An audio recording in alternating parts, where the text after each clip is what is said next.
With Election Day just a few weeks away, a debate to help inform voters about the Chautauqua County Clerk candidate's priorities took place in Jamestown last night.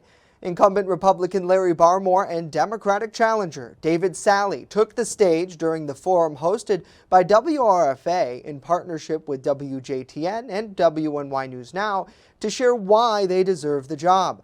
Our Julia Grass is breaking down what the two had to say.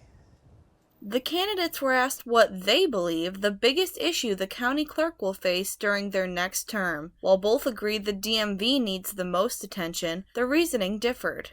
The county retains 12.7% of all funds collected at the county DMV offices.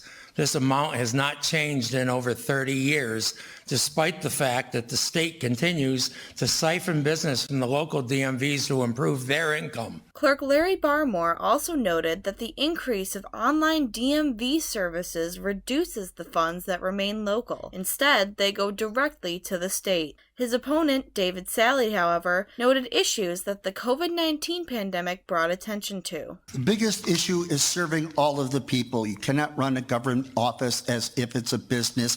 A business focuses on profit and loss.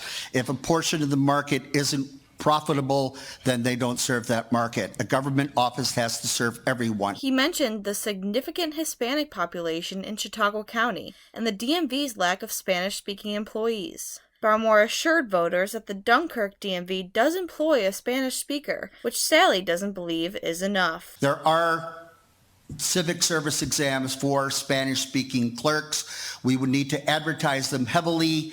The ideal situation would be a minimum of one at each Department of Motor Vehicles and somebody at the county office who could go to whatever office was needed. Barmore also explained that funding is an issue when it comes to staffing. Essentially, lack of revenue leads to lack of service. Sally countered by saying the physical issue of space, stating that the building lacks parking and adequate handicapped accessibility. I had a spot all picked out, and the representatives from the city of Jamestown came to the legislature and asked them not to approve it because they wanted me to keep the DMV downtown because they were trying to improve the downtown. Another important issue the debate focused on was how each candidate would run the position. Barmore believes that the seat should be held by someone who understands business. We try to do everything that we can to help every person. Every person is welcome in our office.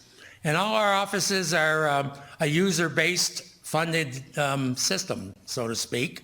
If you need our clerk's office or our DMV or our weights and measures or whatever, you pay for the service. If you don't need it, you don't pay. The Republican also claims that he has saved taxpayers roughly $750,000 since he took the position in 2013. The Democrat reviewed his past business experience as a programmer and technical support for multiple businesses as their public-facing employee. He's been complaining about lines being down at the state level and not getting communication through.